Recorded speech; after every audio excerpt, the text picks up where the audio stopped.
Hey guys, tonight we journey into the hidden rhythms of medieval life, not to celebrate kings or battles, but to uncover how people survived without the privacy we take for granted.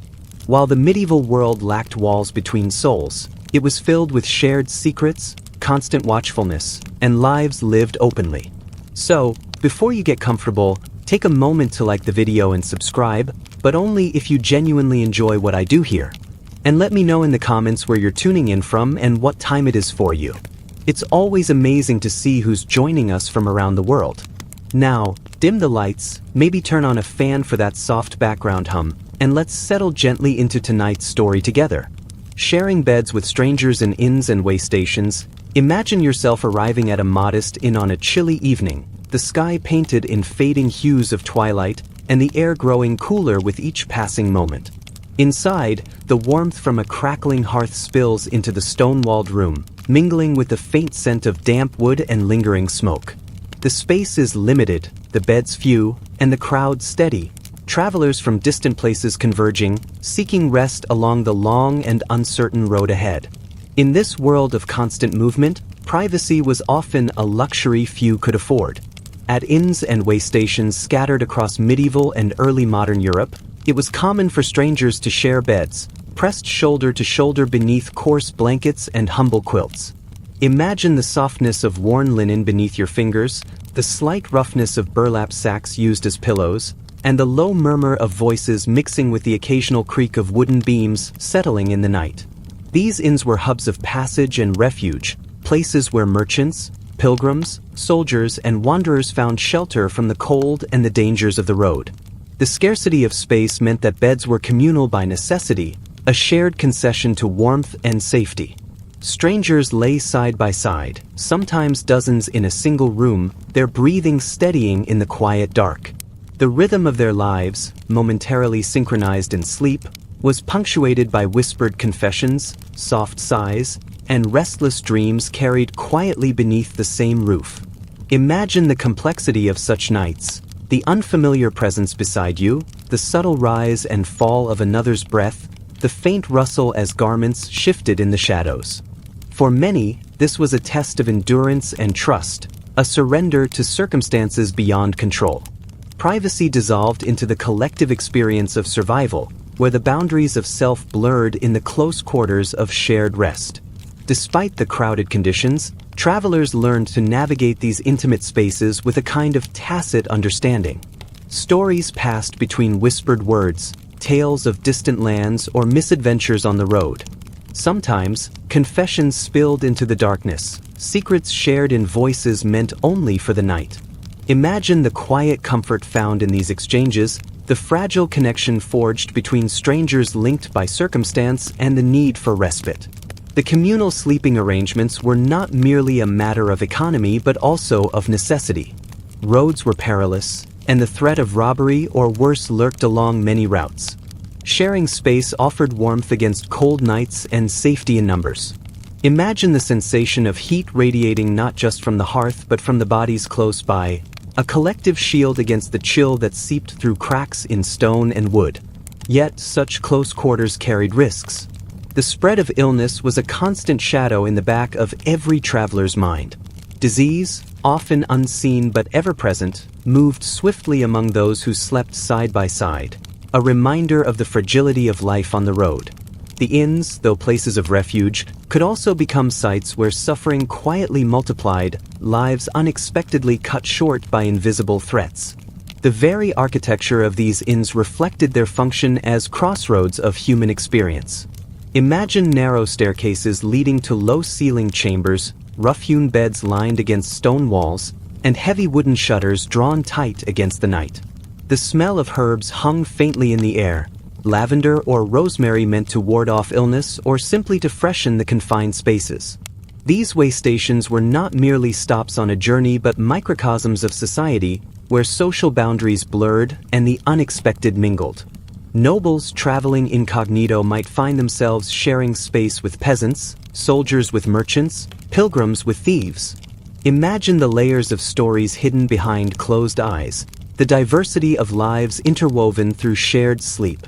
For some, the experience was deeply unsettling.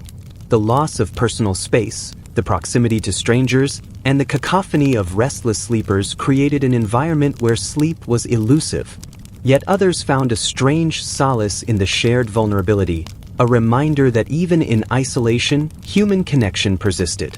Consider too the customs surrounding these nights. Travelers often brought their own bedding or simple mats, tucked under their arms like precious cargo.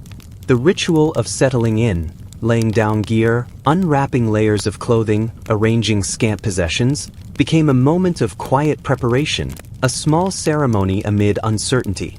Throughout history, the experience of shared beds at inns tells a broader story about mobility, community, and survival.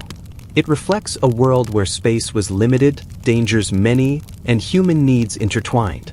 The sacrifice of privacy was an unspoken agreement, a cost paid for the chance to rest and continue onward. Imagine the dawn breaking over the rooftops, the soft light filtering through shutters, stirring the sleepers from their fragile rest. The sound of footsteps and murmured farewells fills the corridors as travelers rise, gathering belongings and preparing to step back into the rhythm of their journeys. The memory of these nights lingers in the folds of history, a quiet testament to resilience and adaptation.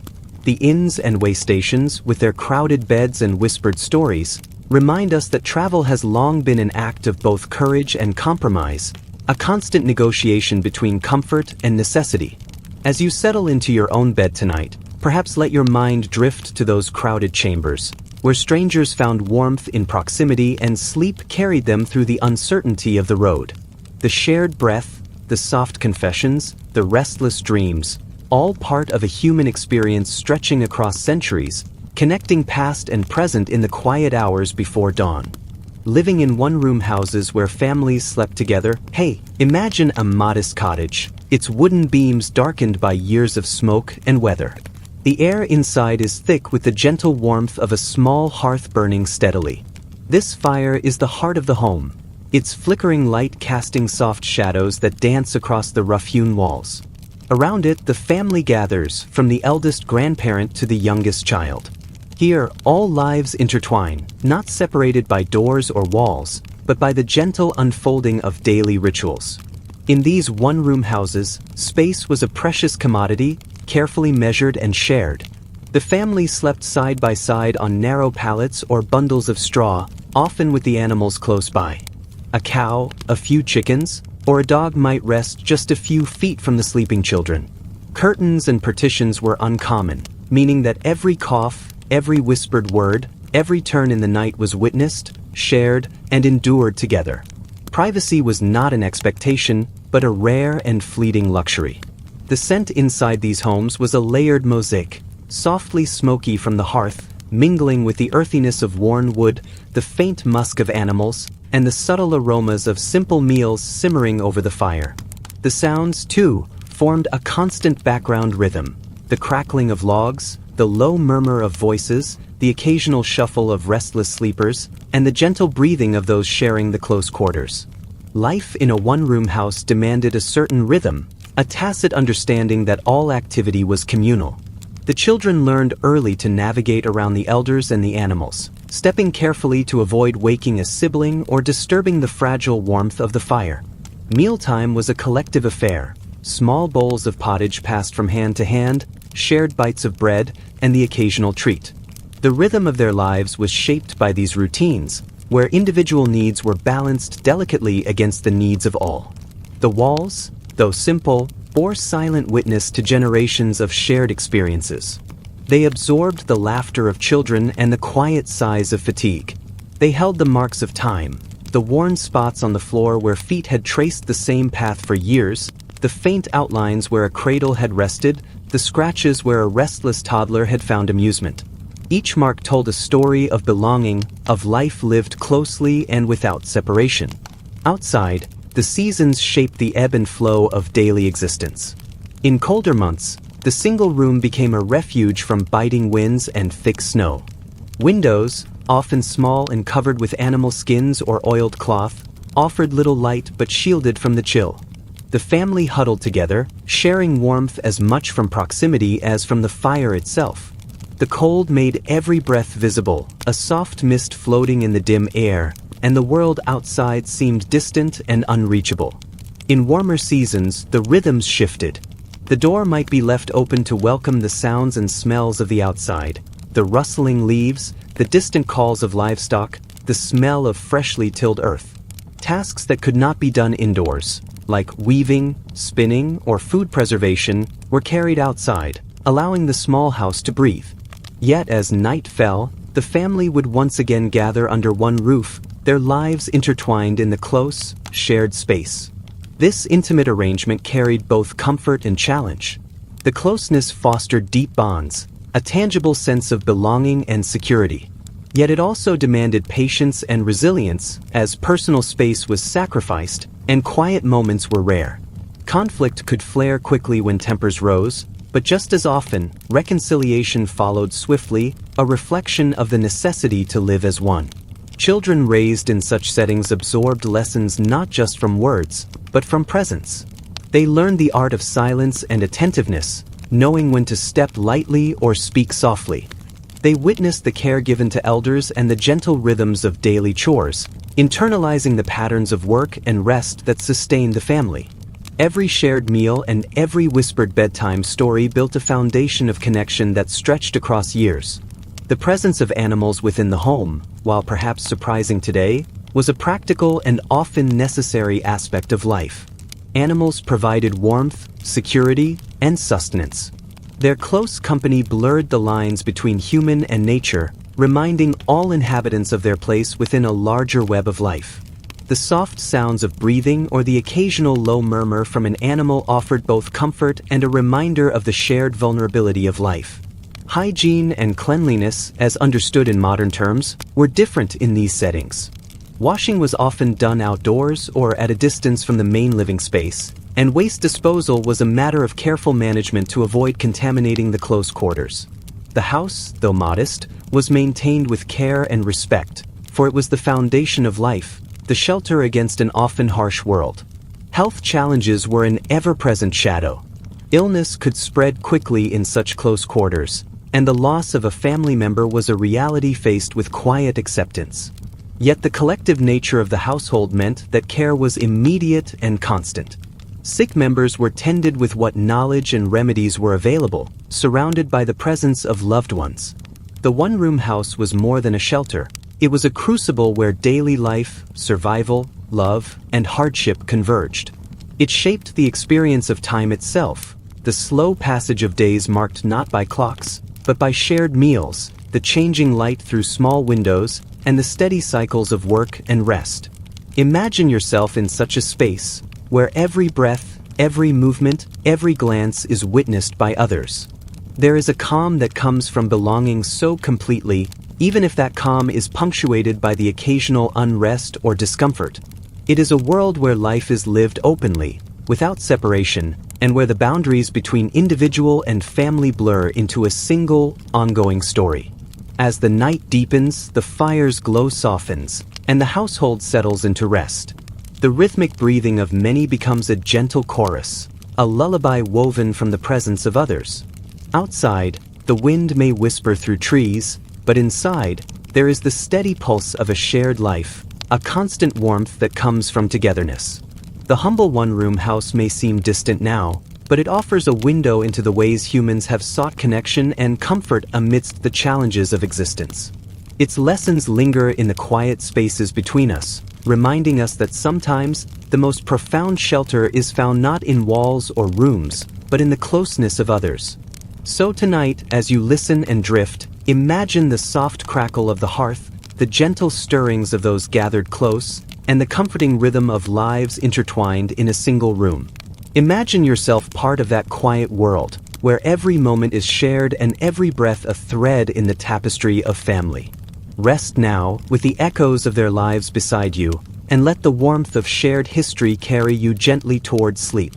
Confessing sins aloud in the hearing of neighbors, imagine yourself in a small village, centuries ago, where life was structured around tightly knit relationships and shared responsibilities.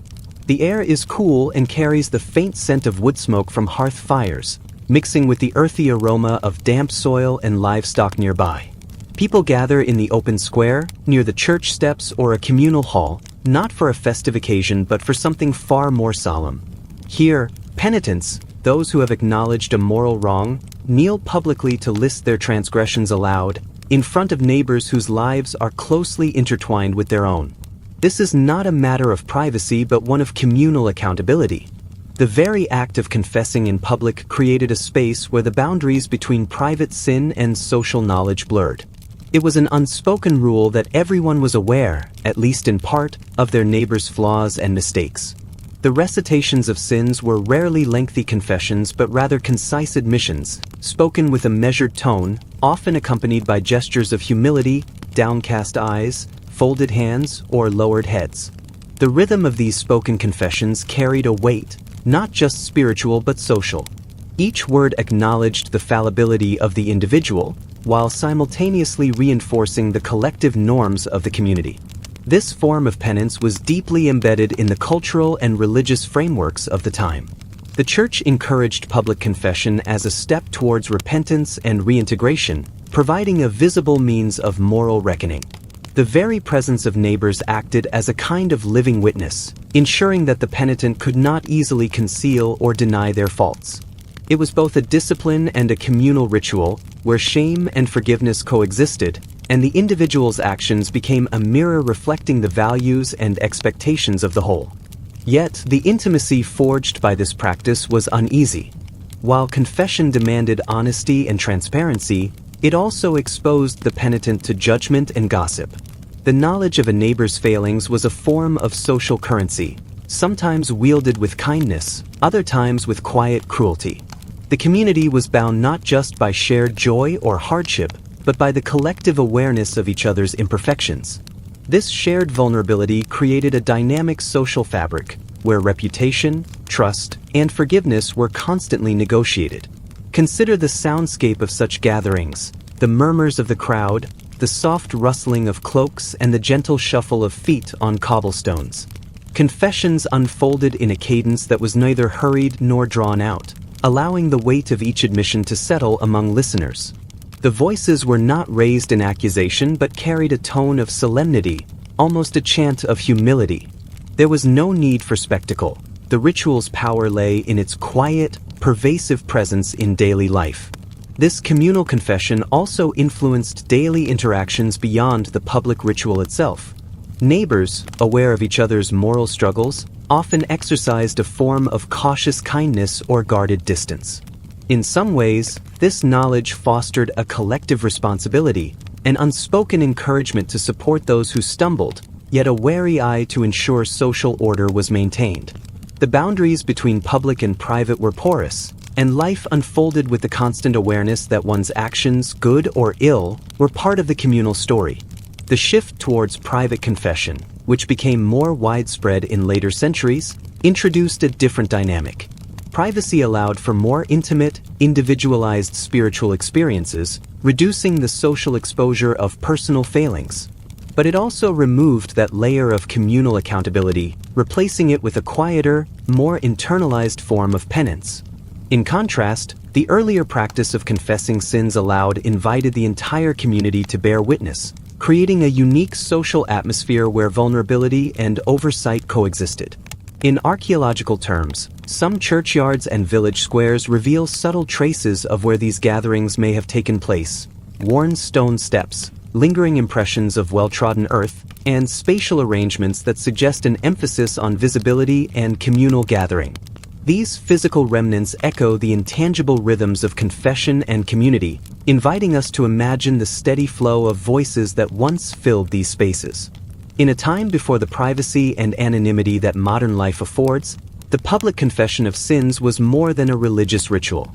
It was a form of social glue, binding individuals through shared acknowledgement of imperfection and the perpetual quest for grace. The neighbors, witnesses to each other's faults, were also silent partners in each other's redemption, caught in a delicate balance of judgment and mercy. Imagine yourself once more in that village, the day fading into twilight, the scent of evening air mingling with faint traces of candle wax from nearby homes. The confessions have ended, but the knowledge lingers, weaving through the alleys and doorways like a quiet hum beneath the surface of daily life. In this gentle, persistent awareness, the community lived and moved, a collective tapestry of human frailty and forgiveness. So, as you settle in tonight, consider how this ancient practice shaped not only the spiritual lives of those who confessed but also the very nature of community itself, an enduring reminder that sometimes the bonds we share are woven as much through our vulnerabilities as through our strengths. Bathing in communal bathhouses with few barriers, imagine yourself stepping through the heavy wooden doors of a communal bathhouse in a time long before private bathrooms or showers became a part of everyday life. The air is thick with a gentle mist, steam rising steadily from wide, shallow pools of warm water that seem to hum quietly with the murmurs of neighbors.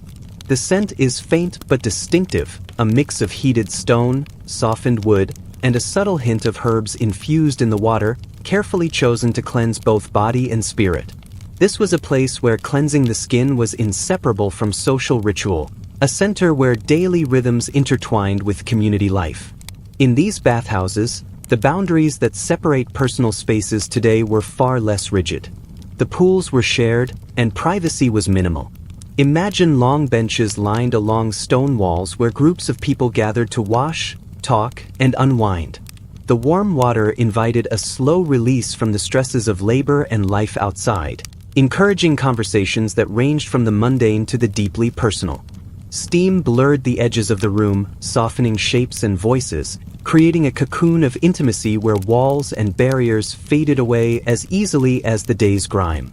The communal nature of the bathhouse meant that people from all walks of life mingled freely. Farmers, merchants, artisans, and sometimes even the local clergy or minor nobility could find themselves sitting side by side, sharing stories and exchanging news.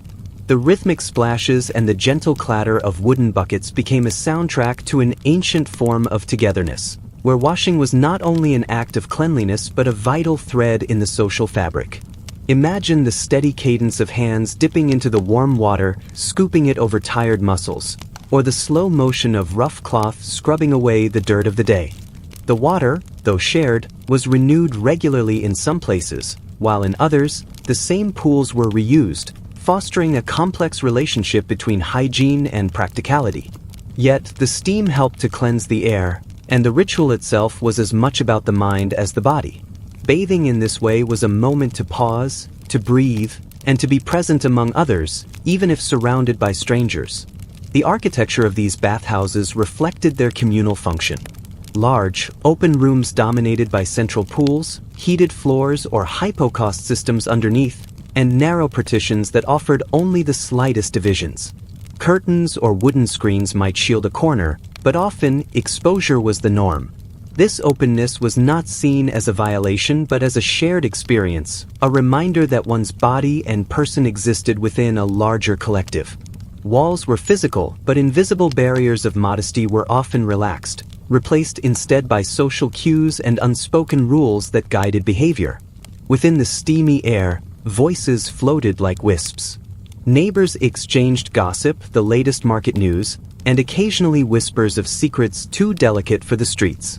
Imagine a merchant recounting a recent deal, while a farmer listens, nodding in thoughtful silence. Nearby, an elder woman might share tales of seasons past, her voice steady and soft, drawing the younger listeners closer. These moments of connection were as vital as the water itself, offering respite from isolation and weaving the tapestry of communal memory. The bathhouse was also a place of rhythms, the ebb and flow of people arriving and departing, the slow rotation of daily use that echoed natural cycles.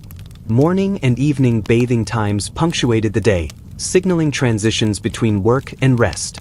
The warm mist softened the world outside, turning the ordinary into something suspended in time, a quiet pause where the senses could reset. Despite the warmth and camaraderie, these spaces were not without their challenges. The constant presence of others, the shared water, and minimal barriers could blur boundaries in ways modern sensibilities might find unsettling. Illnesses could pass quietly among bathers, and the lack of personal space demanded a tolerance born of necessity. Yet, this intimacy fostered a form of resilience, a collective acceptance of human vulnerability. Over time, as plumbing and private baths became more accessible, the role of communal bathhouses shifted, sometimes dwindling, sometimes transforming into social clubs or leisure spots. Yet, the memory of those mist-filled rooms lingers, a testament to a way of life where cleansing was a communal journey and the steam whispered stories of shared lives. Imagine, finally, stepping back into the cooler air outside, the mist still clinging softly to your skin, carrying with it the echoes of distant conversations and the rhythm of countless days spent in the gentle embrace of shared warmth. Here, in these communal bathhouses, the simple act of washing was more than just hygiene. It was a thread that connected one person to another, a moment of quiet belonging in the steady flow of life. This immersion into the past, into spaces where bodies and stories intertwined amid warm steam and whispered words, offers a glimpse of a world where the line between self and society was as fluid as the water itself. A world where privacy was exchanged for presence, and where cleansing was both an individual need and a collective ritual. As you carry this vision with you, imagine the rhythm of those lives, softly lapping like waves, inviting you to drift gently into calm reflection. Relying on town criers to announce personal debts or judgments, imagine a time when there were no smartphones, no emails, no private messages, just the spoken word, loud and clear, echoing through town squares and village streets. Tonight, we explore the role of the town crier not as a mere messenger of news, but as the herald of personal debts and judgments, a public announcer of secrets that might otherwise have stayed locked away. Picture yourself in a bustling medieval village, the morning sun casting a gentle glow on cobblestones slick with dew. The market is slowly stirring, vendors arranging their wares, the smell of fresh bread mingling with the earthy scent of nearby fields. In this scene, the town crier emerges, his bell ringing, a sharp, clear tone cutting through the murmur of early activity. People pause, their daily rhythms momentarily broken as he steps into the center, a scroll or parchment held high. His voice, practiced and loud, carries the news to every ear. But this is no ordinary announcement. Today, he calls out names of those who owe debts to the local lord or who have lost legal disputes. With every name shouted, a veil of privacy is lifted, exposing personal failures or misfortunes to the entire community. Imagine how this must have felt, your financial troubles or social missteps broadcast to neighbors, friends, even rivals, all hearing your story without your say. This practice was not accidental but deliberate, serving multiple purposes. Publicly naming debtors or judgment losers was a way to enforce accountability and encourage repayment or restitution. In communities where written records were scarce or literacy limited, oral proclamations ensured that everyone knew who was reliable and who was not. The crier's voice became the tool of social pressure, a reminder that debts could not be hidden in shadows. Now, consider the social texture of such moments. The crowd's reactions might range from sympathy to scorn, from murmurs of understanding to sharp glances. For some, hearing a neighbor's misfortune could inspire charity. For others, it was a warning, a demonstration of what happened when one failed obligations. This delicate balance shaped relationships, business dealings, and the rhythm of life itself. The town crier's role went beyond mere announcements of debts. Often, he proclaimed court judgments, civil disputes resolved by local magistrates, sometimes punishments or fines imposed. These public declarations added a performative layer to justice, where the community itself became witness and participant. Imagine a slow unfolding of social order through spoken word, the crier's bell marking each moment like the ticking of a communal clock. Of course, this exposure was double-edged. While it maintained social order, it also erased personal discretion. The spoken declaration left little room for private negotiation or quiet resolution. A lifetime of careful reputation could be altered in the course of a single public cry. For some, this was devastating. For others, it was the unavoidable price of living within a closely knit society where secrets rarely remained so. At times, the town crier's announcements were accompanied by other rituals, like the placing of a visible notice on the debtor's door or the marking of property for seizure. These visible signs reinforced the spoken word, creating a sensory landscape where the sounds of the crier's voice mingled with sights of social consequence. Imagine walking through your village and passing a house marked by such a notice, the echo of the crier's bell still fresh in your mind. In larger towns and cities, the stakes could be even higher. With more complex economies and legal systems, public proclamations served as official records. The crier was not only a messenger but an instrument of authority, a voice that linked the courts, the merchants, and the people. His announcements were taken seriously, shaping commerce and civic life alike. But what about those named by the crier? Their experience must have been intense, a blend of exposure, vulnerability, and the hope for resolution. Some might have sought to pay debts quickly to silence the bell and the voice that followed them. Others could have faced social exclusion or harassment, their public shame compounding private troubles. Imagine the psychological weight of walking daily through your community, knowing that the echo of your debt or loss still clung to your name. Yet, the rhythm of these proclamations also created a strange kind of social harmony. They were part of the communal life, a recurring beat that everyone understood. Just as the church bells marked the passing hours, the crier's voice marked moments of social reckoning. Life moved forward under these sounds, weaving individual stories into a shared fabric. This practice endured for centuries, adapting with changing times. Even as printed notices and written ledgers became more common, the town crier remained a fixture in many communities, his voice a trusted source of information and social signal. Imagine the continuity of this role, how it connected generations through sound, through the ritual of public announcement. In some places, the town crier's proclamations extended beyond debts and judgments. They announced market days, lost property, royal decrees, and even invitations to communal events. The crier was, in a way, the pulse of the town, guiding people through both celebration and caution. Reflecting on this, we can see how history shaped the way information traveled, and how society balanced transparency and privacy. Today, our digital age offers instant news but also complex debates over personal data and public disclosure. The medieval town crier's bell reminds us that the tension between openness and discretion has long been part of human life. So as you imagine the ringing bell, the clear voice cutting through the morning mist, think about the power held in those announcements. A single shout could erase years of quiet living, turning private debts into public knowledge, binding communities with the sounds of truth and consequence. Tonight, we have walked through the quiet streets of time, listening to echoes of voices that carried not just news, but the very fabric of society. The town crier's call was more than an announcement. It was a reminder of how tightly woven were the lives of those who came before us, how every word spoken shaped the rhythm of their days and the patterns of their futures. So, as you settle in, let the soft memory of that bell and voice drift gently into your mind, a lullaby from the past, carrying the weight of human connection, obligation, and the delicate dance between exposure and community. Enduring night watchmen who listened for any whisper or step, imagine yourself standing in the quiet streets of a medieval town just as dusk settles, the fading lights softening the outlines of timbered houses and cobblestone lanes.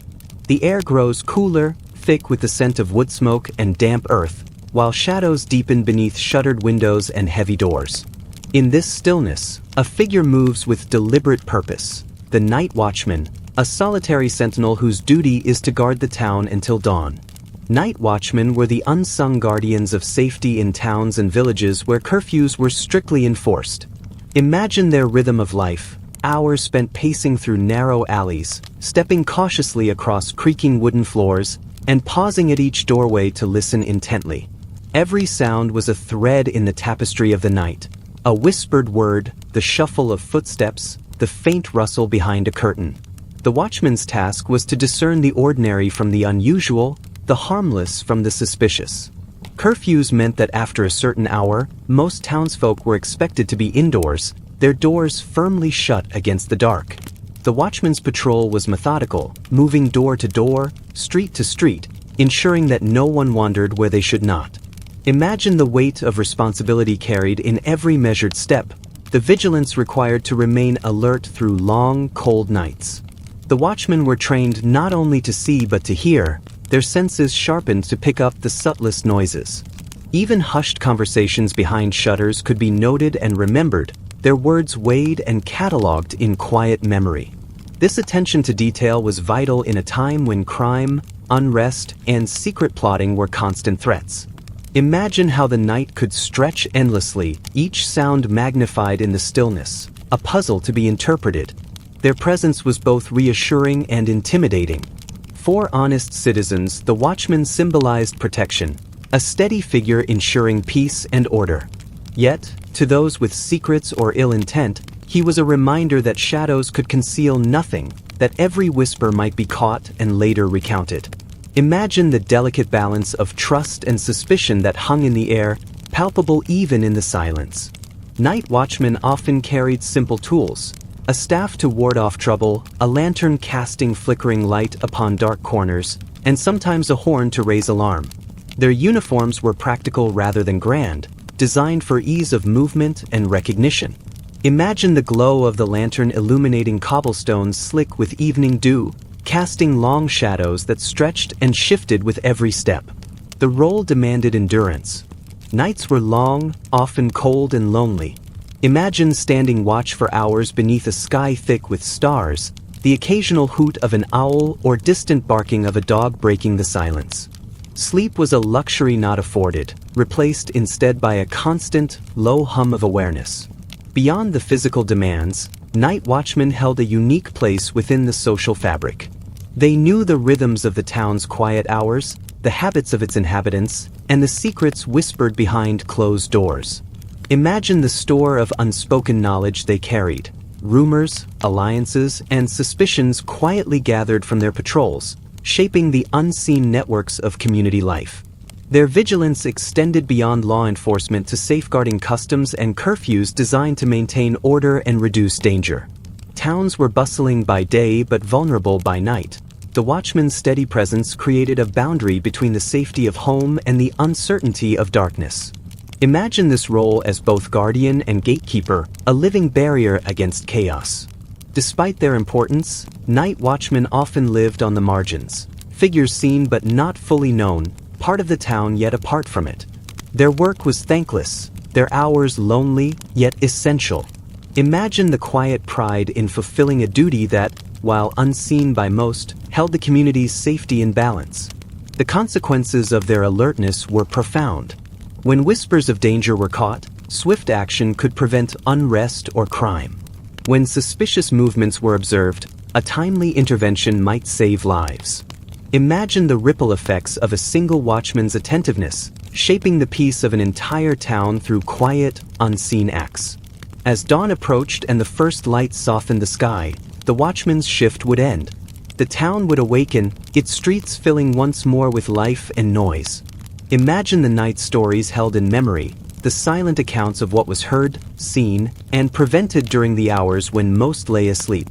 Reflecting on these enduring guardians invites us to appreciate the unseen efforts that uphold order and security throughout history.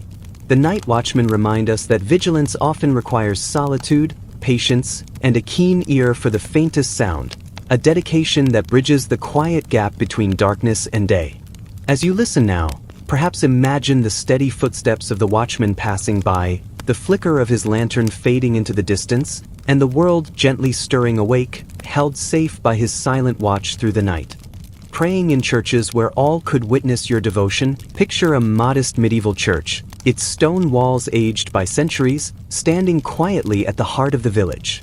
The air inside is thick with the scent of burning beeswax and faint traces of incense, mingling with the coolness of the worn flagstones underfoot.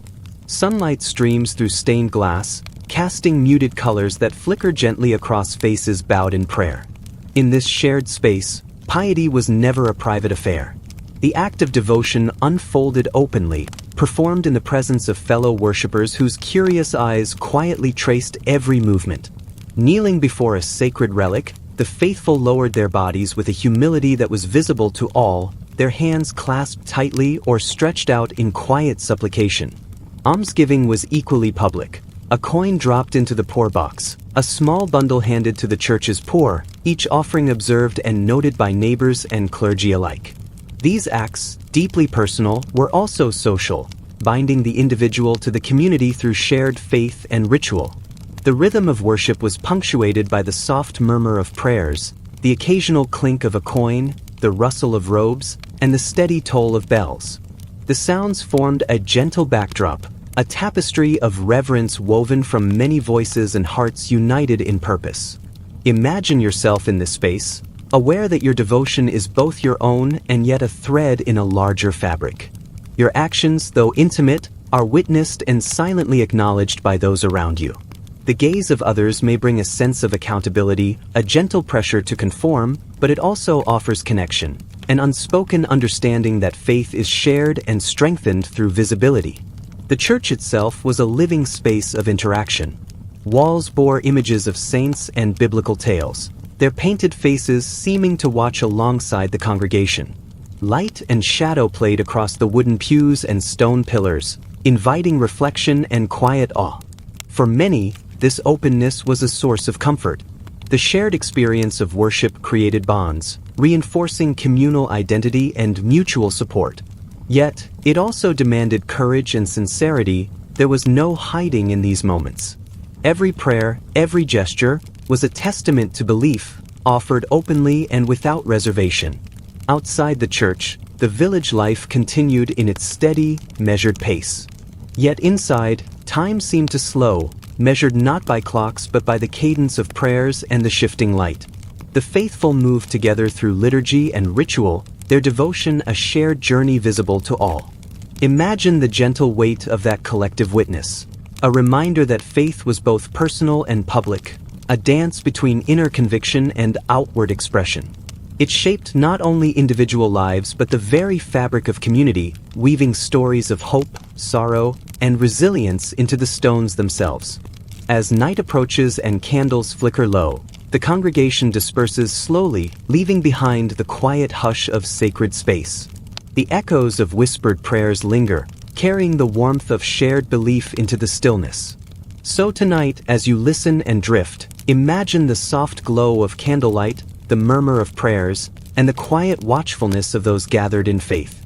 Imagine yourself part of that ancient gathering, where devotion was never solitary, but a bond that held a community together. Rest now, cradled in the gentle embrace of collective reverence, and let the quiet strength of shared devotion guide you peacefully toward sleep.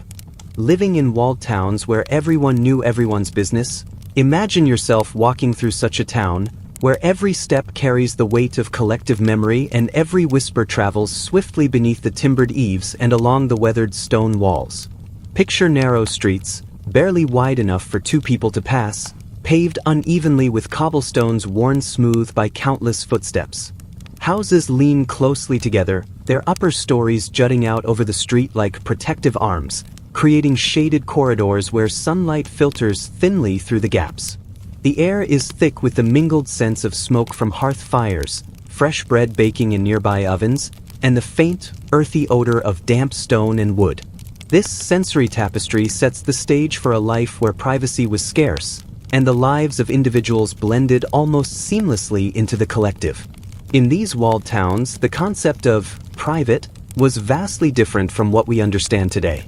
Walls and doors provided shelter but not solitude. Thin timber and plaster construction meant that voices carried easily and conversations spilled into the streets. Neighbors could overhear arguments, laughter, and tears with little effort. The close quarters meant that disputes, alliances, and private sorrows were shared not only by those involved but by an entire community, woven into the fabric of daily life like the mortar binding the stones themselves. Imagine a family arguing quietly over a dispute about land or debt, their voices rising and falling like a careful melody, echoing off the nearby stone walls. A whispered alliance between merchant and craftsman is struck in a shaded doorway, sealing a pact that will ripple through the marketplace. Elsewhere, a young woman's heartbreak might be known by every passerby, her sadness reflected in the sympathetic glances exchanged under the eaves. The town's walls and streets acted as silent witnesses, absorbing the tensions, hopes, and secrets of those who lived within. This transparency extended to social standing and reputation, which were as much public as personal. Reputation was currency, and everyone's actions contributed to a shared ledger of trustworthiness or suspicion. A neighbor's misstep was rarely a private matter. It became communal knowledge, shaping how others interacted, traded, or lent aid. Alliances were built as much on observed loyalty and daily behavior as on spoken agreements. The network of relationships was intricate, with every gesture and glance recorded, consciously or not, in the collective memory. The proximity of daily life also meant that celebrations and tragedies alike became communal experiences. Weddings, births, illnesses, and deaths unfolded not behind closed doors but amid the constant presence of neighbors.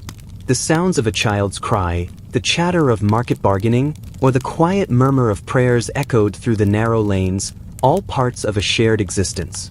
Life's rhythms were inseparable from the social fabric, each event weaving threads into the tapestry that defined the community.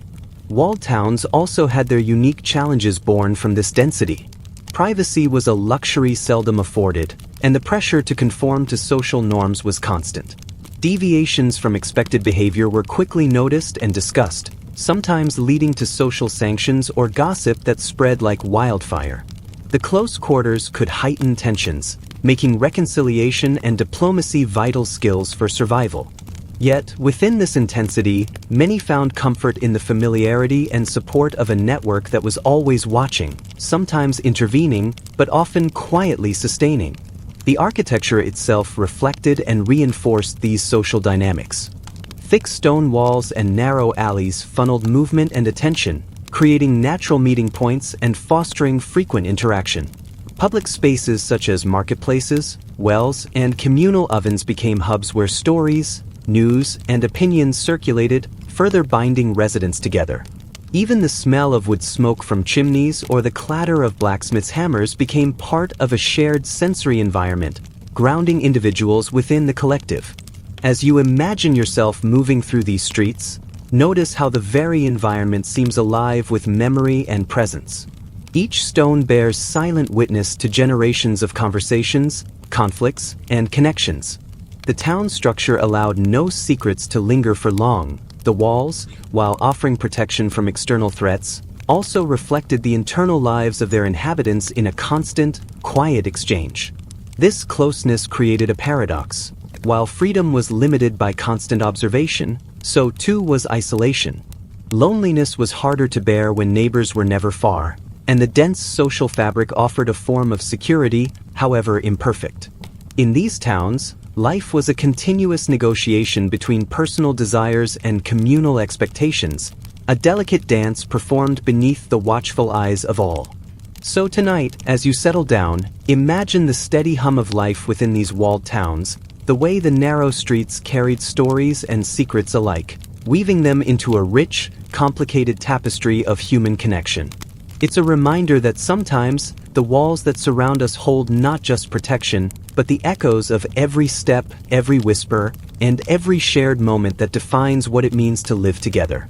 Eating in great halls under the eyes of servants and peers, imagine yourself entering a vast great hall, the heart of a medieval manor or castle, where the long wooden tables stretch beneath high-timbered ceilings. The air carries the mingled scents of roasting meats, freshly baked bread, and the faint tang of spilled ale.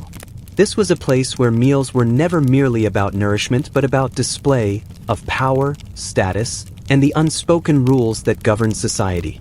Here, eating was a performance watched closely by those around you, from loyal servants to fellow nobles, each gaze quietly weighing your every bite and word. The Great Hall was often the largest room in the estate, designed to impress. Massive hearths blazed against cold stone walls, casting flickering shadows over intricately carved benches and tapestries that told stories of lineage and conquest. Imagine the clatter of wooden platters and the murmurs of conversation mixing with the crackle of fire, all underscoring the solemnity of the occasion. This was not a space for solitude or private meals. Rather, it was a stage where the rhythm of hierarchy played out with each shared feast. As you take your place at the long table, your posture and behavior are under quiet scrutiny. Nobles and their retinues sit shoulder to shoulder, their presence a constant reminder that every movement can convey respect, defiance, or favor. The eyes of peers flicker over the table. Who reaches for the bread first? Who carves the meat with confidence? who pauses to speak or listens attentively. Such details mattered greatly. To eat well was to demonstrate wealth and grace. To falter could invite judgment or gossip that spread swiftly beyond the hall's walls. Servants moved deftly through the crowd, their presence both essential and discreet. Imagine the steady rhythm of their footsteps, the soft clinking of metal serving implements, and the whisper of linen as they presented dishes or refilled cups. They watched attentively, reading the mood as much as pouring the wine, and their loyalty was often tested in these moments. A spilled drink or a delayed serving could become the seed of discontent. Yet, for all their watchfulness, servants remained in the background, their faces impassive, shadows within the grand tableau. Meals were also about generosity, a display of the host's ability to provide and to uphold tradition. The spread might include roasted game, hearty stews, fresh bread, and fruits preserved from the orchard. Each dish was carefully prepared not only to satisfy hunger but to reflect the wealth and connections of the household. Imagine the flicker of candlelight catching on polished pewter plates, the rich colors of spices imported from distant lands, the smell of herbs hand-picked from the kitchen garden. Such abundance was a language of power. Yet, beneath the grandeur, the atmosphere was thick with a subtle tension. The knowledge that every word could shift alliances or reveal intentions kept conversation measured and polite. Jokes were crafted carefully, compliments delivered with cautious sincerity. Silence could be just as telling as speech. Imagine the slight pause after a toast, the knowing glance exchanged between nobles, or the discreet lowering of eyes to avoid offense. This dance of manners was as much a part of the feast as the food itself. Even for the highest-ranking noble, the great hall offered no refuge from observation. Unlike the private chambers or secluded gardens, here the eyes of many bore down, each guest a mirror reflecting expectations and status. To break bread was to engage in an unspoken dialogue, one that conveyed loyalty, ambition, or rivalry without a single raised voice. Every bite, every sip, every nod or smile carried weight. Beyond the nobles and servants, the Great Hall also welcomed lesser guests, messengers, and visiting allies, each bringing their own presence to the gathering. Imagine the ripple of whispers as newcomers arrived, the subtle shifts in seating arrangements, the flicker of curiosity and caution in every gaze. The communal meal was a living network, binding individuals into a complex web of social ties and obligations. When the meal finally drew to a close, the hall did not simply empty. The lingering clatter of dishes being cleared, the soft murmur of farewells, and the last sips of wine marked the gradual return to routine. Yet the impressions formed here would ripple outward, carried on tongues and remembered in future encounters. The Great Hall was a crucible where identity was forged, tested, and displayed through the simple act of sharing a meal. Imagine stepping back into the quieter spaces of the castle afterward, the echoes of the feast still alive in the walls. The faces and glances, the measured words and deliberate gestures, all part of a rhythm that shaped the lives within. In the Great Hall, eating was never just eating. It was a language, a performance, a constant negotiation of presence and power. And as you carry this vision with you, allow the steady pulse of those long, shared dinners to settle gently, like the fading warmth of embers beneath a vast medieval sky. Writing letters read by messengers and clerks before delivery? Hey guys, tonight we take a step back to a time when letters weren't just private messages folded and sealed, but public performances before they even left their sender's hands. Imagine yourself in a world where the written word was a scarce skill, and where secrets often traveled not in silence, but spoken aloud by others before they ever reached their intended eyes. Picture a quiet chamber inside a lord's hall or a merchant's shop, where a letter waits to be sent across miles of land. The paper or parchment is precious, and the contents even more so. Yet, before the message embarks on its journey, it must be read aloud, not by the sender, but by a messenger or a clerk skilled in reading and writing, who serves as an intermediary between the letter's author and recipient. This intermediary, often a scribe or a trusted clerk, holds a unique power. They hear words meant only for someone else, sometimes declarations of love, secret plans, accusations, or confessions. Imagine the weight of such responsibility. to carry another's words faithfully, yet knowing every syllable, every nuance, before delivery. The act of reading aloud before delivery meant that privacy was a fragile thing, often breached by necessity. Few people in medieval or early modern societies were literate. Writing was a specialized skill, often reserved for clergy, officials, or trained scribes. The vast majority relied on others to compose, read, or deliver messages. So letters passed through many hands, each touch a potential loss of secrecy. The scribe's voice, clear and deliberate, would transform private thoughts into spoken sound, echoing in halls or along dusty roads. Imagine the atmosphere as a letter is read aloud before departure. The room might be quiet, filled with the crackle of a hearth or the distant murmur of daily life. The messenger's voice carries the letter's meaning to all present, making what was private suddenly communal. Those listening might catch details not meant for them, glimpses into personal affairs made public by the simple act of speech. This process wasn't merely a practical step but a cultural norm. Trust was placed not only in the letter's messenger but in the social code that kept such readings confidential.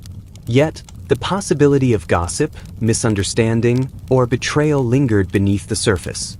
Imagine how the knowledge that your words might be heard by many before reaching their final destination shaped how messages were crafted.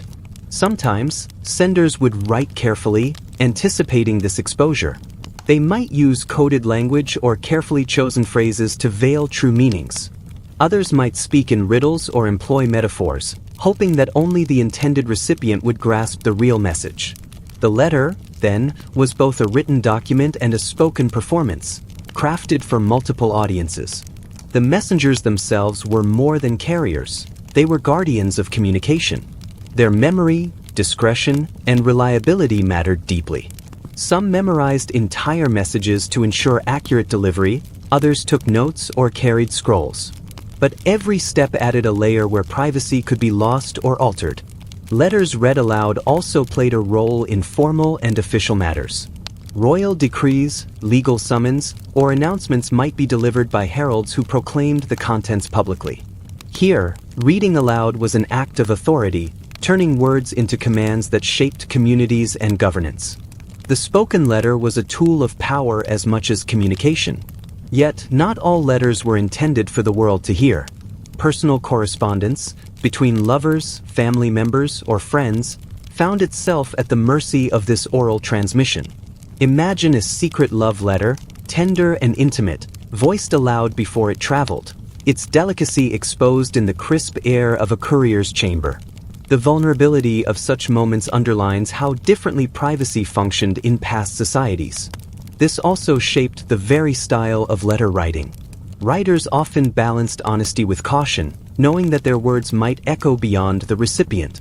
The letter was both a message and a performance, designed to survive the reading voice and reach the other side intact, yet shielded in meaning.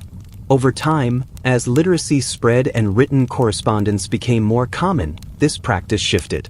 Sealed letters, wax stamps, and private deliveries grew in importance, offering greater security for personal thoughts. But for centuries, the spoken letter was the norm, a reminder that communication was as much about voice as it was about ink. So as you imagine the scribe's voice rising, clear and steady, carrying words meant for one but heard by many, consider how this shaped trust, relationships, and the flow of information. The letter was never truly private. It was a shared moment, a ritual of disclosure and discretion, a delicate balance between what was said and what was kept hidden. Tonight, as you settle in, let the memory of that voice, reading, revealing, connecting, fade gently into the background. It is the sound of a world where words traveled on breath and ink, where privacy was a fragile treasure, and where every letter carried not just messages, but the pulse of human connection through time. Sleeping in barns or open sheds during travel seasons, imagine yourself arriving at the outskirts of a village as dusk deepens, the sky a muted tapestry of fading light and gathering shadows. The scents of earth and hay mingle in the cool evening air, thick with the quiet hum of settling animals. Nearby, a humble barn stands open, its wide doors revealing stacked bales of straw and hay, a makeshift refuge for those who travel not for leisure but out of necessity. Inside, pilgrims and laborers alike find a place to rest, their bodies lined up side by side amidst the rustic shelter. Travel seasons in medieval and early modern times were marked by waves of movement. Pilgrims journeying to sacred sites, laborers following harvests and work, and traders navigating long roads that stitched together towns and villages. For many, comfortable inns were a distant luxury, often unavailable or unaffordable. Instead, the haylofts, open sheds, and simple shelters provided the only respite after long days on foot or horseback. Imagine the coarse texture of hay beneath your back, the faint rustle of straw as bodies shift and settle in the darkness. The air is cool but carries the warmth of many close bodies, mingling breath and quiet sighs in the stillness.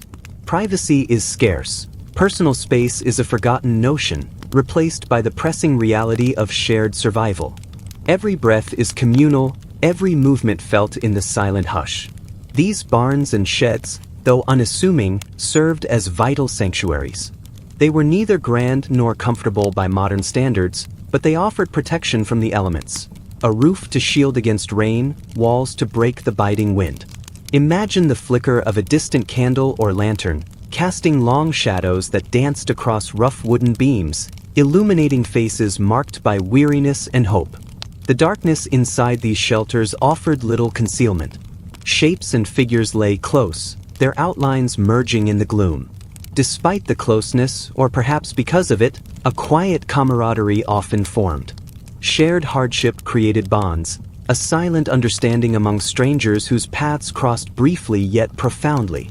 Imagine the murmur of hushed conversations, soft prayers uttered for safe travels, and the occasional cough carried lightly through the stillness. Sleeping in such conditions demanded a tolerance shaped by necessity. Imagine the challenge of resting while sounds of animals stirring, the creak of timber, or the shifting of bodies broke the fragile calm. Dreams, when they came, were often restless, reflecting the uncertainty of the road ahead. Yet amid these hardships, moments of peace could be found. A steady breath beside you, the steady beat of a fellow traveler's heart, the gentle rise and fall of chests in unison. The experience also carried risks. Close quarters made the spread of illness an ever-present threat, and the lack of secure shelter left travelers vulnerable to theft or harassment. Imagine the vigilance needed even in sleep, the uneasy balance between exhaustion and alertness. Yet the need for rest outweighed fears, compelling weary bodies to surrender to slumber whenever possible. Beyond physical realities, these nights reveal the social fabric of travel in earlier times. Pilgrims sought not only physical journey but spiritual renewal, their shared spaces reflecting a transient community bound by faith and purpose. Laborers moving from field to field carried with them the rhythms of rural life, their shared nights a pause in the ceaseless cycle of toil. The barns and sheds also served as meeting points where stories were exchanged, news passed along, and traditions preserved.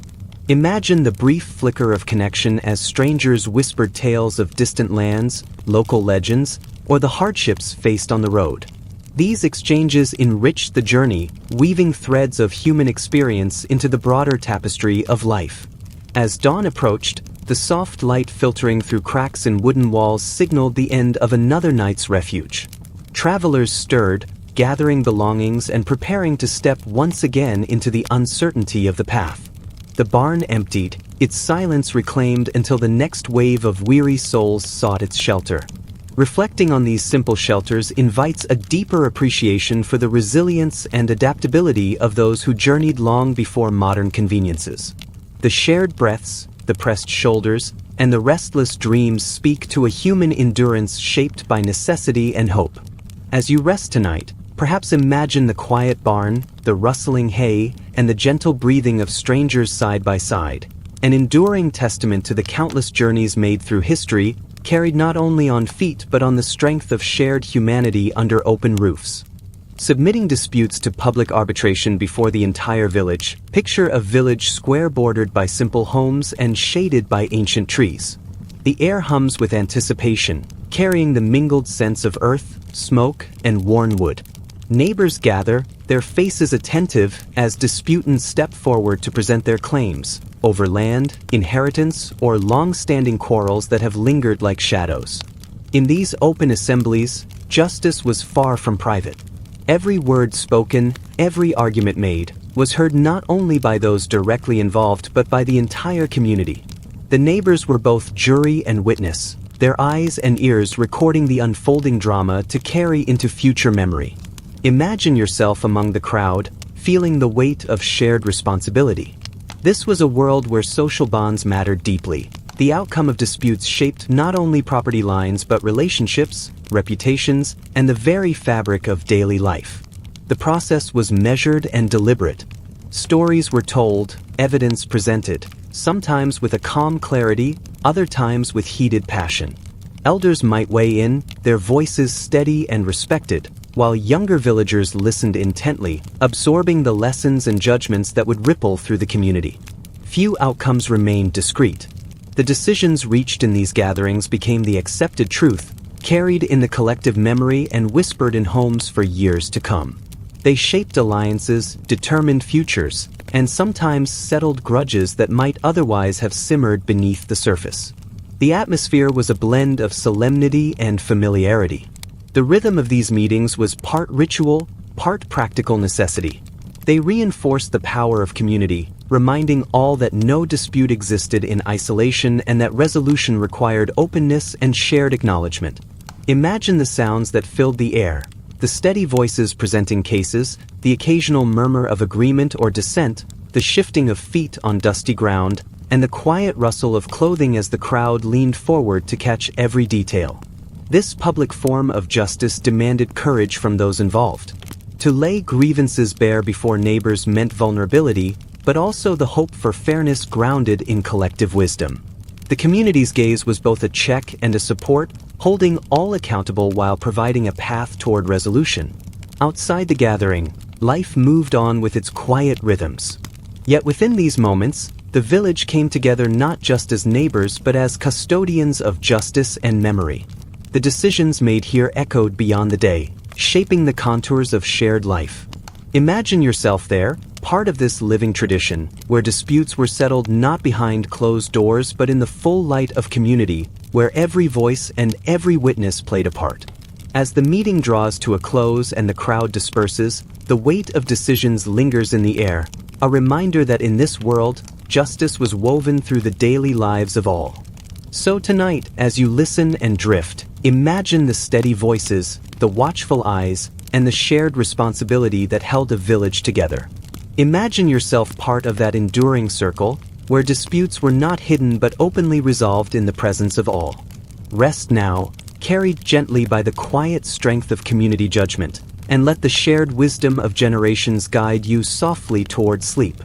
Carrying tokens that revealed loyalties and patronage, hey guys, tonight we explore the subtle yet powerful language of tokens, badges, pins, and liveries that quietly but unmistakably declared loyalties and patronage in times long past.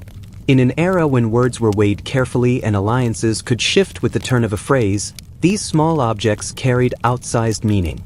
Imagine yourself walking through a bustling medieval street or a grand hall, where the presence of such tokens spoke volumes without a single word spoken, signaling friend or foe in the intricate dance of power and allegiance. Picture a finely embroidered badge pinned to the chest of a humble servant, its colors and design echoing the heraldry of a distant lord. Nearby, a nobleman's richly colored livery, a distinctive garment bearing his patron's emblem, moves through the crowd like a walking declaration of fidelity. These tokens were not mere decoration, they were vital instruments in the politics and social fabric of the time, worn openly to proclaim one's place within a complex web of relationships. The texture of these items varied, from the smooth gleam of a metal pin catching the soft light of a candlelit chamber to the intricate weave of cloth patches sewn onto jackets or hats. Their presence was both tactile and visual, a constant reminder of the wearer's commitments and the network they belonged to. Even for those who might have preferred to keep a low profile, the tokens they carried revealed connections plainly to those who knew how to read them. In societies where patronage determined opportunity and protection, these symbols served as passports of sorts. Carrying a token from a powerful patron meant access to courts, to favors, and at times, to safety. They were signals that transcended spoken language, understood by allies and enemies alike, weaving a silent but unbreakable thread through political and social landscapes. Imagine the subtle exchanges these tokens enabled. A glance at a badge, a nod toward a livery, and suddenly a conversation opened or a door unlocked. Conversely, to wear the wrong token or to be seen without one could mark someone as suspect or outsider, a vulnerability in a world where trust was hard-earned and easily lost. These tokens also carried weight beyond mere politics. They reinforced identity and belonging, creating visible bonds between individuals and their communities or patrons. For soldiers marching under a banner, for servants entering a noble household, or for merchants navigating competing alliances, these symbols were daily companions, quiet affirmations of loyalty and purpose. The very act of carrying such a token was a performance, a constant negotiation between visibility and discretion. Worn with pride by some, tolerated as necessity by others, these badges and liveries made allegiance a part of one's outward self. The streets and halls they traversed became stages where loyalty was displayed in fabric and metal, spoken in color and design. As you imagine yourself in that world, notice how these tokens punctuate the scene, how their colors and shapes catch the eye, signaling unseen stories of alliance and obligation. They were more than accessories. They were languages without words, connecting people through shared symbols that both revealed and concealed. So tonight, as you drift into rest, think of these small yet potent tokens, the badges, pins, and liveries that carried the weight of loyalty, weaving invisible ties that shaped lives, politics, and destinies.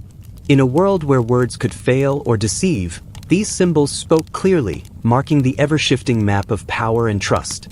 Performing work under the eyes of guild inspectors, imagine yourself stepping into a bustling workshop tucked within the winding streets of a medieval town, where the air is alive with the steady rhythm of hammers striking metal, the scratch of chisels against wood, or the soft clink of a jeweler's tools. Here, craftsmanship is not just a matter of skill but a public declaration of reputation, trust, and economic survival.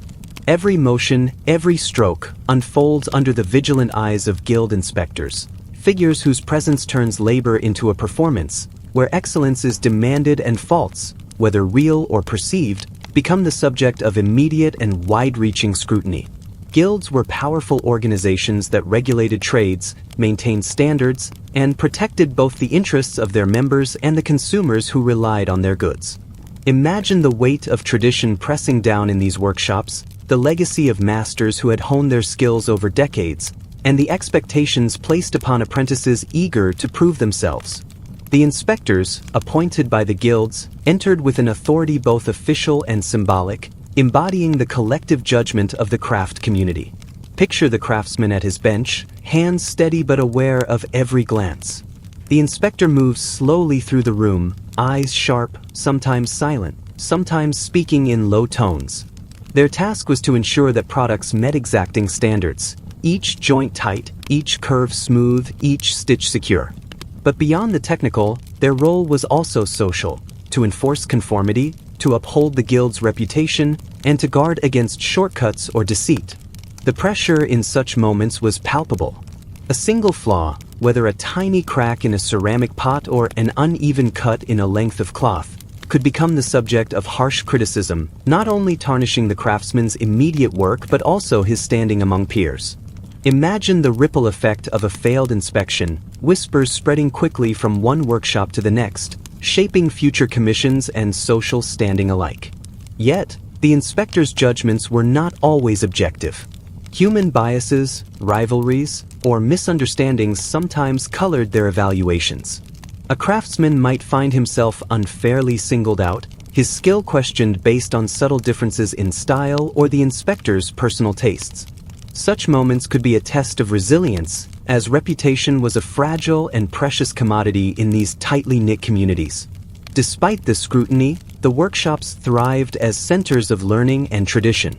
Imagine the apprentices watching closely, learning not only the craft itself but also the social rituals that governed it. The careful way a master presented his work for inspection, the polite yet firm dialogue with the overseer, and the unspoken codes that guided behavior, all became part of their education. The guild inspector's presence shaped more than just the physical products. They influenced the very rhythm of the workday. Craftsmen paced themselves to balance speed with quality, knowing that haste could invite fault, while excessive caution might slow production and lose business. This delicate balance required skill not only with tools but also in managing scrutiny and expectation. Imagine the sounds of the workshop continuing around the inspection, the tapping, sanding, sewing, each noise a steady heartbeat beneath the quiet tension. Outside, the town moved on, its markets and streets alive with commerce and gossip, where news of a good or bad inspection could travel fast, altering fortunes overnight. The experience of performing work under such watchful eyes was a constant negotiation of pride, skill, and survival. It forged a collective identity grounded in standards yet marked by the individual stories of those who crafted, judged, and learned. And as you carry this image with you, imagine the quiet intensity of those workshops, spaces where the meeting of hand and eye shaped not only goods but lives, under the ever-present gaze of tradition and authority. Let this vision settle like the soft dust that rises from wood shavings or fine metal filings, a reminder of the invisible forces shaping craft, community, and reputation in the rhythm of medieval life. Welcoming guests who were expected to report on the household, imagine yourself in a humble but carefully tended household, preparing to receive guests who come bearing more than their own presence. They carry news, observations, and whispers from far-off places. In this time, when travel was slow and letters scarce, personal visits were vital. Guests arriving were often expected to be messengers of their own communities, observers who gathered details and then returned home with tales shaped by what they saw and heard. Hospitality, therefore, was a two-way street, an unspoken contract of exchange, shelter and warmth for news and stories. Picture the preparations before a guest's arrival. The house might be swept clean, the fire stoked so its warmth welcomes visitors even before the door opens. The scent of fresh herbs or baked bread lingers in the air, inviting and comforting. Hosts ready themselves not only to provide food and rest but also to listen carefully, knowing that their guests' words would ripple outward, reaching ears and eyes far beyond these walls. When the guest finally arrives, the household hums with quiet attentiveness. Conversations flow gently, stories told and retold, details shared that paint vivid pictures of distant markets, local disputes, or changing fortunes. Every phrase, every glance, is a thread woven into the fabric of broader community knowledge. These guests were not mere visitors. They were eyes and ears, informants who shaped perceptions and decisions in their home villages or towns. Hosts understood this well, knowing that the impressions left during a visit could affect reputations, alliances, or even local politics. Hospitality was thus a subtle dance, balancing generosity with awareness.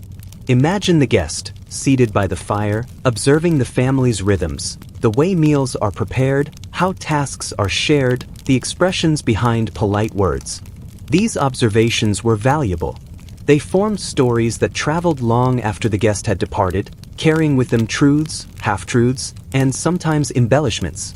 This dynamic created a constant flow of information, binding scattered communities into a wider network of knowledge and influence. News traveled not just on official channels but through these personal interactions, carried by those trusted to report faithfully, yet inevitably colored by their own perspectives. For hosts, welcoming such guests meant more than kindness. It was an investment in their social standing and safety. Offering shelter and a listening ear could forge bonds that proved vital in times of hardship or conflict. The guests' stories might return as goodwill, warnings, or even opportunities. At the same time, guests carried responsibilities. Their words had weight, their accounts could confirm or unsettle local rumors. Their reports shaped how others saw the households they visited, and sometimes influenced the fate of families and communities. This relationship between guest and host, built on trust, observation, and exchange, was a cornerstone of social life. It created a rhythm where stories flowed as naturally as shared bread, linking distant lives through the power of human connection. So as you imagine the flickering shadows cast by the hearth, the soft murmur of voices weaving tales, think about the quiet power held in hospitality, the giving and receiving not only of shelter and food but of knowledge, reputation, and connection.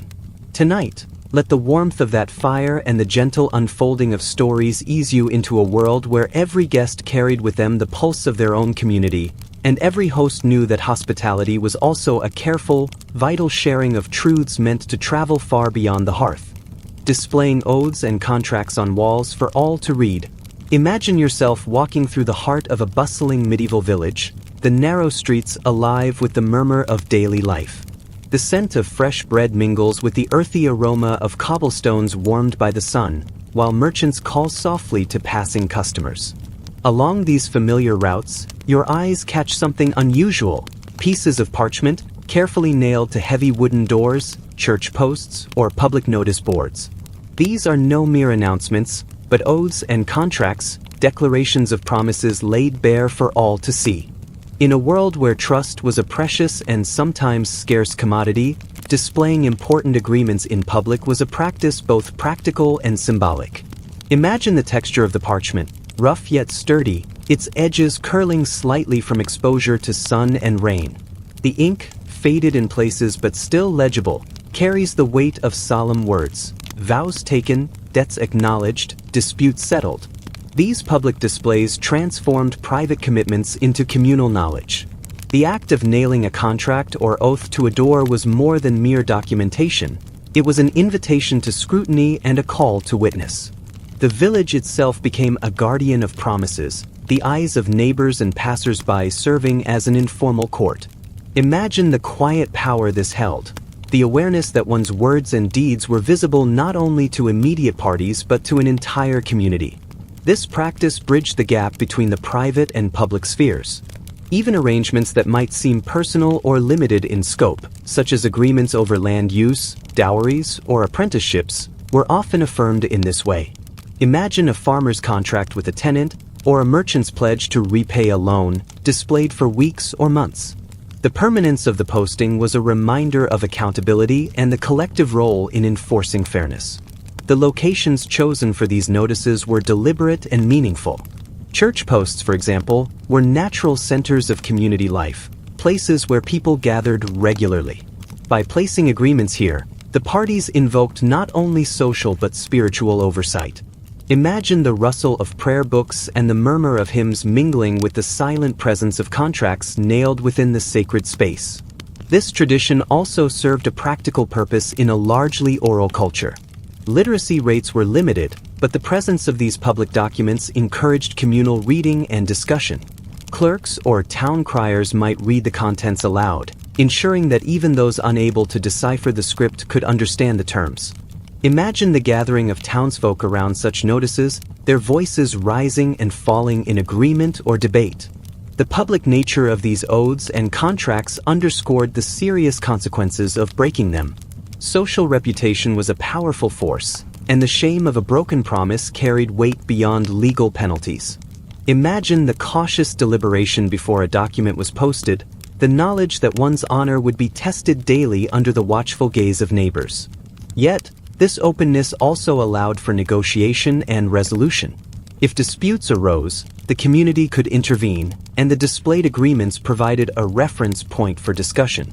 Imagine mediators or elders stepping forward to clarify terms, their judgments informed by the very parchments nailed to the posts.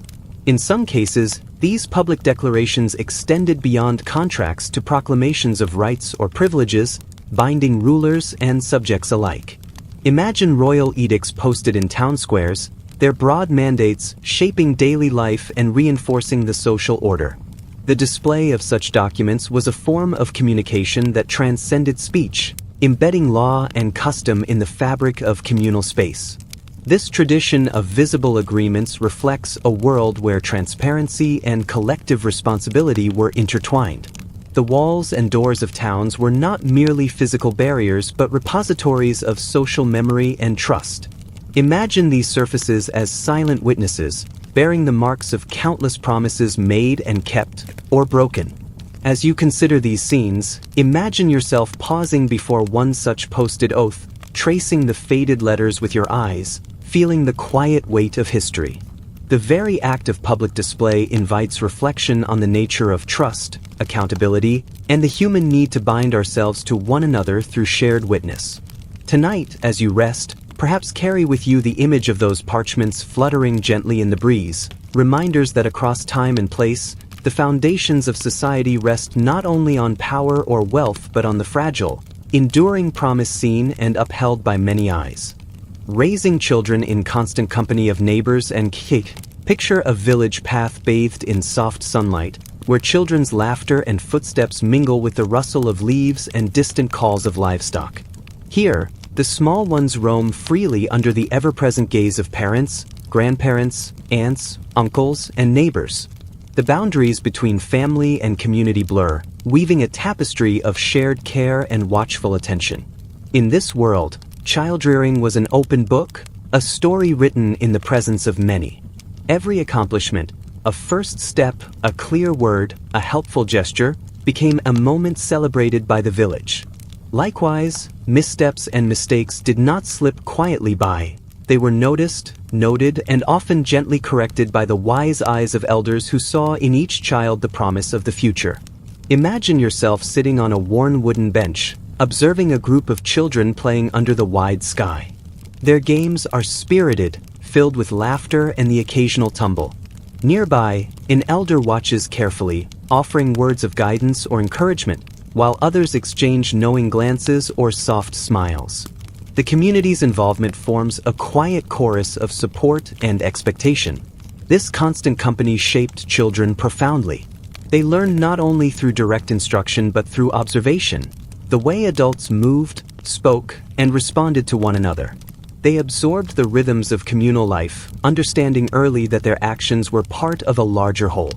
The air hums with the sounds of shared life, the gentle calls of caregivers, the rustling of skirts and cloaks, the playful shouts of children testing boundaries, and the steady murmur of conversation weaving through the open spaces.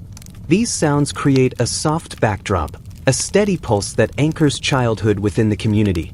Privacy, as we understand it today, was rare. Children's lives were intertwined with those around them, their triumphs and troubles equally public. This openness demanded resilience and fostered connection, teaching young ones the delicate balance of individual growth within shared responsibility. The wisdom of elders was a guiding light. Their stories and corrections shaped behavior, but always with the gentle aim of nurturing, not shaming.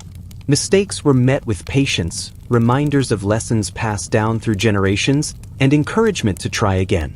Imagine the texture of this upbringing, the warmth of a hand steadying a child's fall, the softness of a whispered instruction, the solid presence of many eyes ensuring safety and care.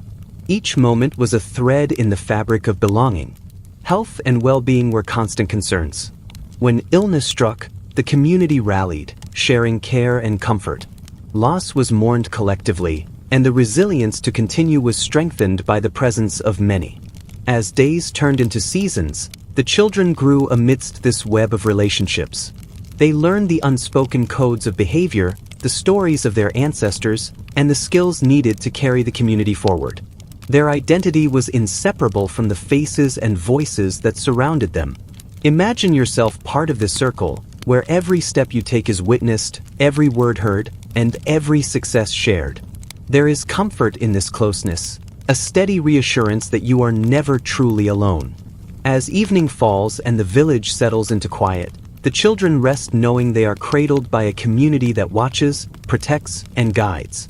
The gentle hum of shared life fades softly into the night. So tonight, as you listen and drift, imagine the laughter, the whispers, and the watchful care of neighbors and kin. Imagine yourself wrapped in the warm embrace of communal childhood, where every moment is both yours and everyone's. Rest now, carried gently by the steady presence of shared love and attention, and let the enduring rhythm of community nurture you peacefully toward sleep. Wearing clothes that signaled status, occupation, and wealth, imagine yourself in a bustling medieval market or walking the shadowed halls of a great manor, where fabrics rustled softly and the colors of garments told stories of status, occupation, and wealth. These visual cues formed a complex code woven into the very rhythm of daily life. Picture the feel of richly dyed cloth against your fingertips, a smooth velvet shimmering subtly in the fading light, or a coarse woolen garment heavy with the scent of lanolin and earth. Each texture and hue carried significance, instantly understood by those who lived within these social landscapes. The deep crimson of a noble's cloak, painstakingly dyed with costly madder or kermes, contrasted sharply with the muted browns and grays of a laborer's coarse tunic, spun from humble sheep's wool. Even before words were spoken, the fabric's quality and color communicated one's place in the intricate hierarchy. Dyes themselves were treasures, derived from rare plants, insects, or minerals, and their vividness or subtlety marked the wearer's fortune. The richest purples, once reserved for royalty, shimmered as symbols of power and divine favor. Blues drawn from woad or indigo signaled respected tradesmen or town officials. Bright reds, gold trims, or intricate embroidery embroidered not only style but allegiance, tying individuals visibly to patrons, guilds, or family lines. Imagine the folds of a noblewoman's gown trailing softly behind her, heavy with layers of silk and adorned with delicate patterns woven by skilled hands. The subtle rustle of fabric was like a whispered announcement of her rank and refinement. Nearby, a craftsman's simple leather apron bore the marks of hard work, its worn straps a testament to countless hours shaping metal or wood. Clothing delineated boundaries between worlds, between those who governed and those who toiled, between those born into privilege and those who earned survival by labor. The visual codes extended beyond color and texture into specific styles and accessories. The length of sleeves, the cut of a collar, even the shape of a hat signaled clues about profession and social standing. For instance, a long, trailing sleeve might denote noble leisure, while shorter, practical cuts favored the working class. Hats varied from the simple coif to the elaborate hennin, each shaped by fashion but underscored by social meaning. Leather boots, silk slippers, or bare feet silently narrated daily realities, comfort, wealth, or necessity. Yet, the world of dress was governed by laws and customs designed to regulate these signals. Sumptuary laws, issued by monarchs or city councils, dictated who could wear certain colors, fabrics, or decorations. These rules sought to maintain social order by preventing those of lower status from appearing as equals. Imagine the quiet tensions such laws created. A merchant forced to relinquish his fine cloak or a craftsman restrained from donning bright hues. Clothing became a visible boundary, a reminder that social hierarchies were maintained not just by birthright or wealth but by what one was permitted to wear. The rhythm of their lives was marked by the careful observance of these sartorial rules. Dressing was a ritual, performed with awareness that the eyes of the community were always watching. A misstep in attire could invite gossip or censure, just as a well-chosen garment might open doors and earn respect. The textiles themselves carried the faint sense of dye workshops, horse stables, or fresh linens, sensory details that further anchored the individual within their social environment. Consider also how clothing served as a practical tool for occupation. The rough wool worn by farmers shielded against chill winds, while the layered robes of clergy denoted spiritual authority. A blacksmith's soot-stained clothes told stories of heat and labor, while a scholar's modest yet neat robes signaled a life of study and contemplation. Dress was a daily map of function and place, worn visibly like a badge of identity. Yet, beyond status and occupation, clothing also reflected aspiration and negotiation. Some sought to elevate themselves subtly, donning finer trims, borrowing colors from above their station, or adopting styles from neighboring regions. These choices could carry risks, drawing scrutiny from authorities or neighbors, but also offered glimpses of personal agency within rigid structures. The garments worn were thus silent conversations between self-expression and social expectation. In acknowledging the realities of life at the time, it's important to remember that beneath these elegant or practical fabrics lay lives shaped by hardship, disease, and occasional violence. The delicate silk of a noblewoman's dress contrasted with the harshness of a nearby field worker's toil, and the shadows of plague or conflict sometimes darkened even the grandest halls. Clothing, in all its richness or simplicity, was intertwined with these experiences, a constant companion through seasons of plenty and scarcity. Imagine yourself now standing in a crowded street or a quiet chamber, feeling the subtle weight of these fabrics, sensing the unspoken stories they carry. Each garment is a thread in a larger tapestry, a visual language that silently shaped interactions, forged identities, and maintained the delicate balance of society. So tonight, as you settle into rest, consider the quiet power of clothing in times past. How colors and cuts, fabrics and trims, told the world one's place without a single word spoken. In that silent dialogue, history unfolds, not just in grand events or battles, but in the daily, woven moments where identity and belonging were draped softly over shoulders, whispered in folds, and worn like a second skin. Relying on public markets where every purchase was observed, imagine yourself walking through the winding streets of a medieval town, where the rhythm of life pulses strongest at the bustling public market. Stalls stretch like colorful ribbons along cobblestone lanes, their wooden counters laden with the season's offerings, fragrant herbs bundled tight, ripe fruits gleaming with dew, fresh loaves of bread with crusts crackling softly under the touch. Cloths of varied weave and hue flutter gently in the breeze, while tools of every kind, sharpened blades, sturdy plows, and delicate needles, catch the light. This was a place alive with sound, scent, and movement, where every purchase unfolded in full view, and every choice spoke louder than words. Here, buying food, cloth, or tools was far from a private affair. Imagine the scene: neighbors, acquaintances, and even rivals gather near the stalls, their eyes quick and curious, ears attuned to the cadence of haggling voices. The market was a stage where intentions and means were on display as plainly as the goods themselves. To select an item was to make a statement about one's wealth, needs, and social standing. The very act of bargaining became a subtle dance. Each price offered, each pause in speech, each glance exchanged revealing layers of meaning beyond the transaction. The marketplace was filled with a chorus of sounds. Merchants calling out their wares in practiced tones, the clinking of coins shifting hands, the rustle of fabric as buyers fingered textiles, and the murmurs of whispered deals. Imagine the warm sun filtering through fluttering canvas awnings, casting dappled shadows across weathered faces etched by years of toil and care.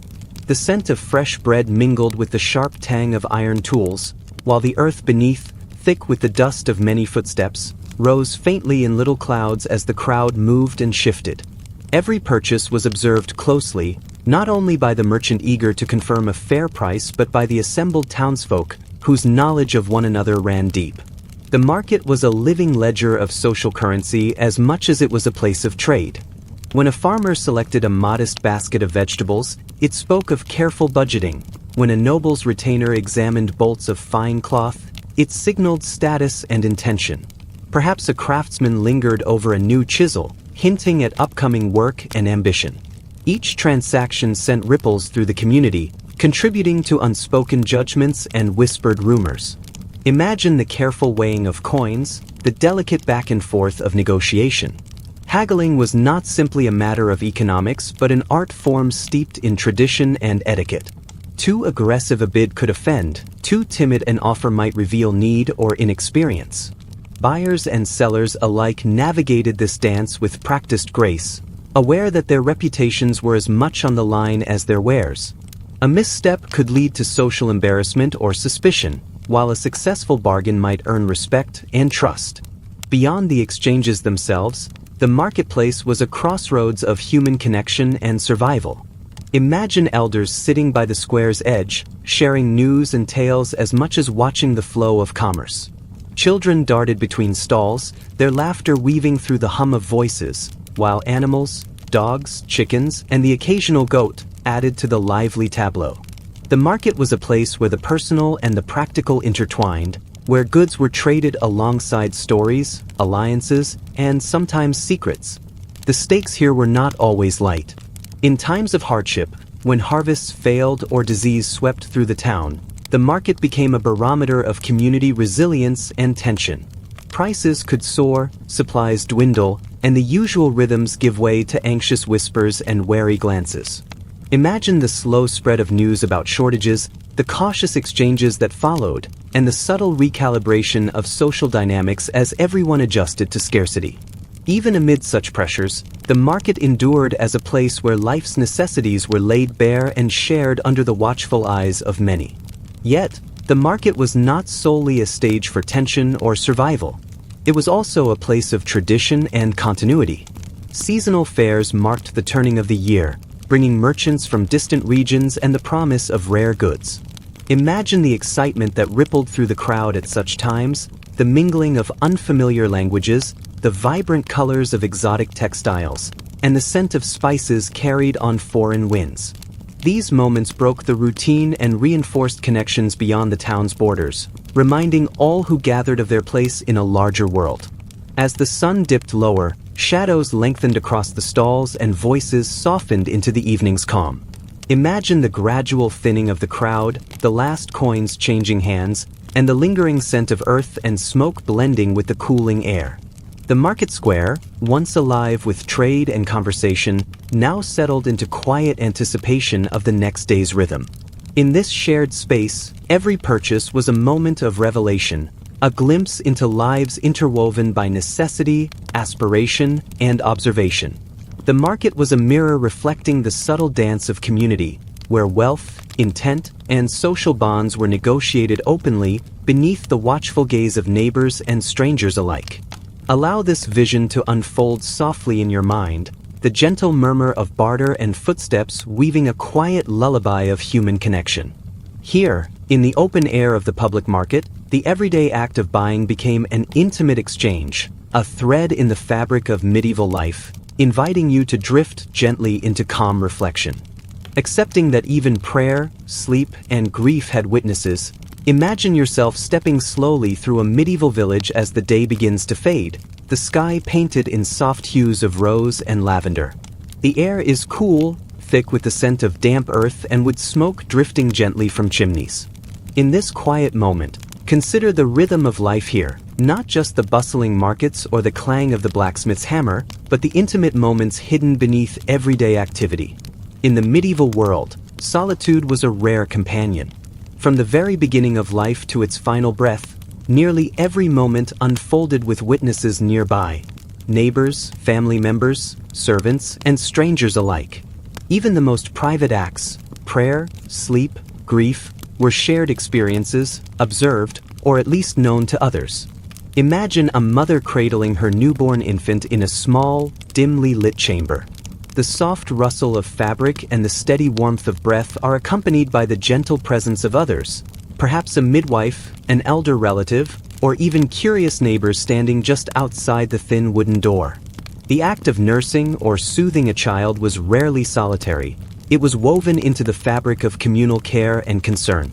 The rhythms of life here meant that privacy was not a given, but a negotiated space amid constant companionship and observation. Moving forward in time, envision a quiet evening when a devout individual kneels to pray. Their whispered words rise into the stillness, often spoken aloud in the presence of others, family members gathered nearby, a servant tending a hearth, or fellow worshippers in a modest chapel. Prayer was seldom a secret dialogue but a shared practice, an audible thread connecting one soul to many. The voice, the cadence, the very act of seeking solace or forgiveness became a communal experience, binding individuals into a collective rhythm of faith and hope. Sleep, too, was lived differently than it often is today. Rooms were shared, beds crowded with siblings or strangers seeking warmth. The boundaries between rest and companionship blurred. Imagine the dim flicker of a candle casting long shadows across a low-beamed ceiling as bodies shift and settle in close quarters. Even in dreams, the presence of others was never far. The night's quiet was punctuated by whispered murmurs, the occasional cough, or the soft creak of settling wood. Solitude in sleep was not the norm but a rare luxury reserved for the privileged or the exceptionally fortunate. Grief followed a similar pattern. When loss touched a household, mourning was a public affair. The wails and tears of a widow or family members were witnessed not just by intimate kin but by neighbors who gathered to offer support, to share stories, or simply to bear witness. Grief was woven into the social fabric, a visible and audible event that shaped community bonds. Funerals were collective ceremonies where the passing of one life resonated across many. Imagine the slow procession winding through village lanes, the air thick with the scent of damp earth and burning herbs, as voices chanted prayers and memories aloud.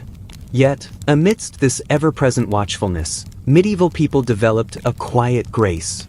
They learned to carry their lives under the gaze of others without surrendering entirely to exposure. The balance between privacy and visibility was subtle and carefully managed. Moments of retreat existed, not as isolation but as small pauses amid the constant flow of life. A glance exchanged in shadowed corners, a whispered conversation behind closed doors, a stolen breath of silence by the hearth. These were the delicate threads that held personal space intact. Imagine yourself walking along the village streets, where every step echoes softly on worn stone. You see faces turned toward you, eyes curious but respectful. The community is a living web, and your life is a thread woven visibly through it. The rhythm of their lives was shaped by this constant presence, this gentle surveillance born not of suspicion but of intertwined existence. No one walked alone, not truly, even in silence, the world was listening. Of course, this closeness carried challenges. The thin walls and shared spaces meant that conflicts, fears, and sorrows were public knowledge. Misfortunes spread swiftly, reputations were forged in communal judgment, and privacy was a delicate treasure to be protected quietly. But it also fostered resilience and connection. The shared witnessing of life's moments, joyful or sorrowful, created bonds that helped individuals endure hardships together. Across the medieval landscape, from bustling towns to remote hamlets, the acceptance of constant observation was a cultural norm. It shaped everything from social rituals to daily routines. People spoke of honor and shame not only as personal qualities but as communal currency, maintained through the watchful eyes and ears of neighbors. Imagine the subtle gestures, the careful words, the silent understandings that navigated this ever-present gaze. Tonight, as you settle into your own quiet space, reflect on this ancient way of being, where solitude was scarce, and yet life flowed with a gentle grace beneath the eyes of many. Let the memory of flickering hearths, whispered prayers, and shared sorrows lull you softly. In this world, every breath was part of a larger chorus, every silence a shared pause in the unfolding story of human connection. So as you drift, carry with you the rhythm of their lives, the constant presence of others, the delicate dance between exposure and privacy, and the enduring grace with which people lived, loved, and mourned side by side through the long nights and bright mornings of a world both distant and deeply familiar.